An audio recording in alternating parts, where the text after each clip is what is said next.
Hello everyone, good evening. তো দেখো আজকে রাত্রিতে আমরা বানাবো হচ্ছে তড়কা আর রুটি। তো তড়কার জন্য ডালটা আমি সকালেই ভিজিয়ে রেখেছিলাম, তড়কার যে ডালটা তো ভিজিয়ে আমি সিদ্ধও করে নিয়েছি। আর এখন দেখো তড়কার প্রসেসটা করবো। তো আজকে আর সারাদিন কোনো ব্লগ আমি করিনি, কারণ কি আমার কলকাতায় আসার পরে প্রচুর এসেছি রাত্রির থেকে, প্রচুর মাথায় যন্ত্রণা, সারাটা দিন আমি উঠতে পারিনি। তো কোনো কাজকর্ম করতে পারিনি, সেই কারণে তোমাদেরকে কিছু শেয়ার করতে পারিনি।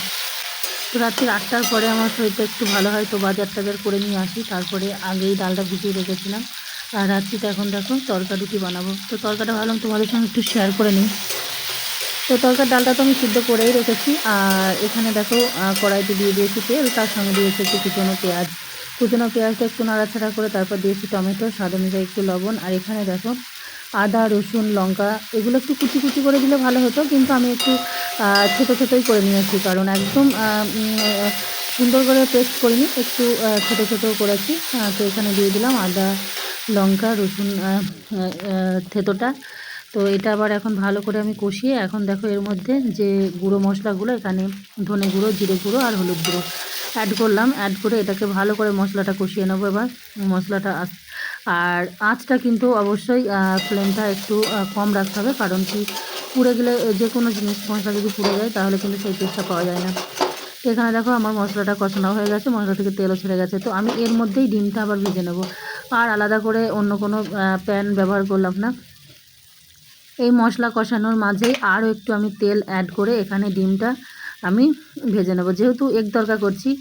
আর তড়কা মানে বাইরে খেলেও এগ দিয়েই খাওয়া হয়, আর ঘরেও বানাচ্ছি, তো এগটা তো অবশ্যই দিতে হবে। তো এখানে এগ তড়কাই আমি বানাচ্ছি। এগটা দেখো এখন মাঝখানে দিয়ে ভালো করে এটা একদম ঝুরঝুরে করে ভেজে নেব।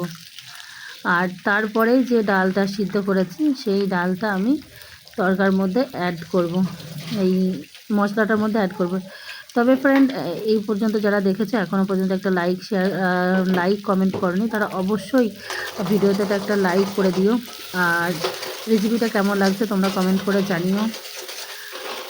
তো একা ভিডিওটা করেছি, হয়তো অতটা সুন্দরভাবে শ্যুট করতে পারিনি, তবে সত্যি কথা বলতে তরকারিটা এত টেস্টি হয়েছিল। অদ্রিজা বলছে, মা দোকান থেকে কেনার তার দরকার নেই, তুমি মাঝের মধ্যেই করবে, তাহলে আমি খাবো। আর আমাদের তরকারি সত্যি কথা বলতে সবাই খুব পছন্দ করে। তো তোমরা অবশ্যই ভিডিওটা একটু লাইক করে দিও, আর নিজেদের বন্ধুবান্ধবদের মধ্যে একটু শেয়ার করে দিও। সবার ভিডিও যদি একটু শেয়ার করা হয় তাহলে নিজেদের মধ্যে অনেক একটু করে এগোনো যায় আর কি। তো এখানে অদ্রিজা যেহেতু ঝালটা কম খাই, তো লঙ্কাটা আমি একটু কম দিয়েছিলাম, আর আমি আবার একটু বেশি লঙ্কা খাই, তো কয়েকটা দেখো গোটা কাঁচা লঙ্কা দিলাম, এগুলো আমি মেখে খেতে পারবো। আর এখন এই যে এটা তড়কা মশলা, সানরাইজে যে তড়কা মশলাটা নিয়েছিলাম সেটাই এখন অ্যাড করব আমি। আর তড়কা মানেই বুঝতেই পারছো কাসুরি মেথি ছাড়া তড়কা একদম অসম্পূর্ণ, কারণ তড়কার যে স্মেলটা, অরিজিনাল যে স্মেলটা, সেটা কিন্তু একদম কসুরি মেথি। তো অবশ্যই কসুরি মেথি আমি অ্যাড করব। কসুরি মেথি অ্যাড করে এই যে কসুরি মেথি হাতে নিয়ে নিলাম, তবে হাতে একটু ক্রাশ করে আমি এটা দিয়ে দেবো। আর তাহলেই কিন্তু আমার তড়কা একদম রেডি। আর রুটিগুলো তো আমি করে নেব এইবার। তো চলো, তারপরে তোমাদেরকে আমি অবশ্যই টেস্ট করে দেখাবো কীরকম হয়েছে। তবে এটা আরও কালারফুল হতে পারতো যদি আমি না ইউজ করতাম কাশ্মীরি লঙ্কা কিংবা গুঁড়ো লঙ্কা, কিন্তু আমি কোনোটাই ইউজ করিনি, ওই জন্য কালারটা অতটা দোকানের মতো আসেনি, কারণ আমি কাশ্মীরি লঙ্কা সত্যি কথা বলতে খুব প্রয়োজন না হলে ব্যবহার করি না। তো তারপরে এখন এই মতো অবস্থায় দেখো কতটা সুন্দর দেখতে হয়েছে, একদম ধাবা স্টাইলে, মানে ধাবা বা দোকানে যেরকম পাওয়া যায় আর কি, ঠিক সেরকম হয়েছে। দেখতে খুব সুন্দর হয়েছে, খেতে কিন্তু আরও সুস্বাদু হয়েছিল। তো অবশ্যই বন্ধুরা তোমরা একটু কমেন্ট করে জানিও কীরকম হয়েছে। আমাদের তো খুব ভালো লেগেছে, আর তোমরা একদিন এরকম করে বানিয়ে খেও আর আমাকে অবশ্যই কমেন্ট করে জানিও। আর আমার হাতে খেতে চাইলে অবশ্যই আমার বাড়িতে আসতে হবে, আমি অবশ্যই তোমাদেরকে খাওয়াবো যদি কখনো আসো। তো এই যে দেখো গরম একদম ফুলকো রুটি করে নিয়েছি। এখন চলো রুটি দিয়ে একটু টেস্ট করে কেমন হয়েছে তোমাদেরকে রিভিউটা দিই।